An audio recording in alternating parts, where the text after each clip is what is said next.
What is up, everybody? It is the True Epic Gamer here. We are back with another UFO 50 video, this time talking about a game that I haven't seen many people talk about, probably because it's way down the list, and that is Pilot Quest. Now, if you guys are just picking up UFO 50, it can seem like a lot at first, and I know a lot of people don't know where to start. Me personally, I just played the games in chronological order just because I kind of felt like that's the way that it was intended. However, if I could go back and start again, I would play Pilot Quest before I played any other game in the collection. And the reason for that is that this game actually plays itself when you're playing other games in UFO 50. If you guys see that crystal in the middle of this little town, I'll walk closer to it in just a second.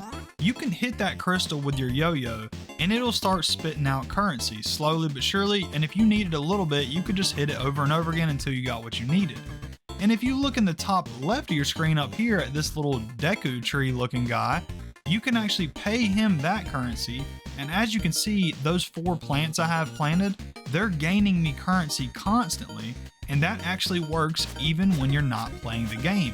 Of course, you need to have UFO 50 opened as a whole, but you can be playing any other game in the collection and you're still going to be racking up that currency. Now, of course, there is a limit, and the first limit that I've hit is that I can only hold 2,500 of those little moon crystals, I believe is what they're called. And obviously that makes sense. They don't want you to just play the game one time, close the game, open the game back up when you're done with every other UFO 50 game, and you just have infinite currency.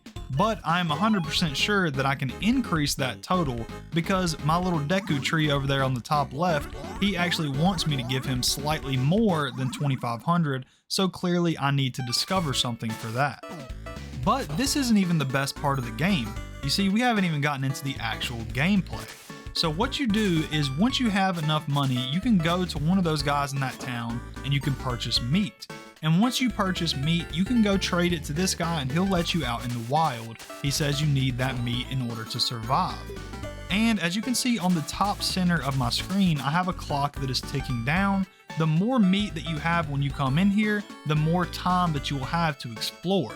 But if you get hit by enemies, that will take away from your time. Some of the enemies taking away 30 seconds at a time, which can be costly because if you don't make it back to the entrance in time, then you automatically die and lose everything that you found while exploring the wild.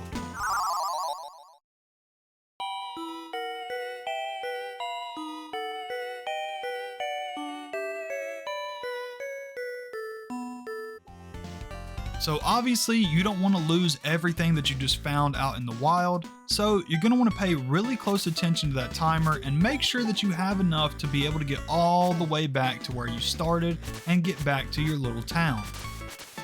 Also, I should mention that back in your little town, there's a research facility where you can actually upgrade things such as your yo-yo or how much stuff you can hold at one time.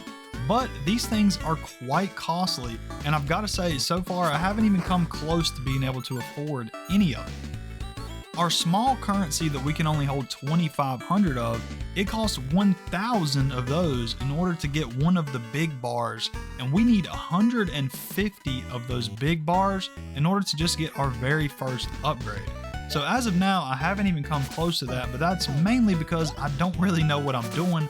I've just discovered this game very recently.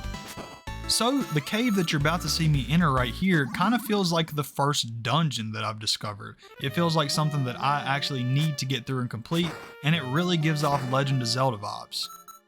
Now, a couple of things that I have discovered since I found this temple is that the little currency that you can get out in the wild, I shouldn't say you can get it in the wild because you can get every currency in the wild, but those Z coins that you can only get in the wild, you can use those in here as well. There are certain trees that give you different things if you trade those coins to them, such as gaining more time or gaining science, which is another currency you need in the research lab.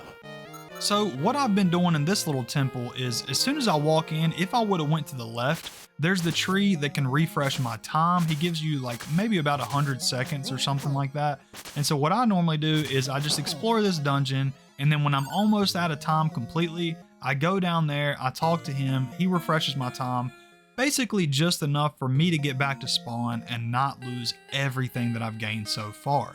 As you can see, there's different things throughout the map. There's different treasure chests. Obviously, like I said before, I have barely cracked the surface of this game, so I know there's tons and tons to explore. I haven't even gotten through this very first temple.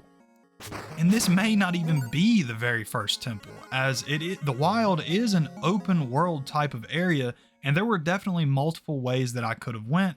This is just the first thing that I found that I was interested in, so I've been back to it a couple of times. And to be honest, the enemies put up quite a fight, and the ones that take away 30 seconds a hit, they can really dwindle down your time extremely quick.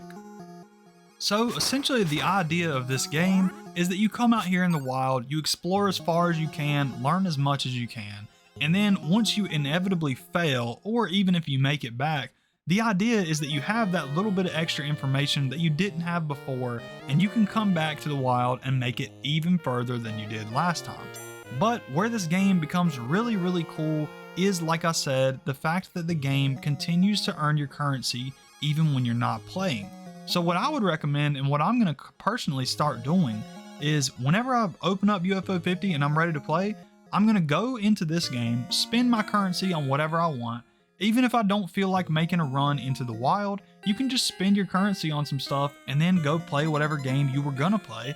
And then as you're playing, you're going to be gaining this currency. It's extremely cool, extremely fun little concept. And I personally haven't seen it before. I'm sure there's other games out there like this, but I've never encountered one. Like I said, the only thing I could think of was something like Cookie Clicker.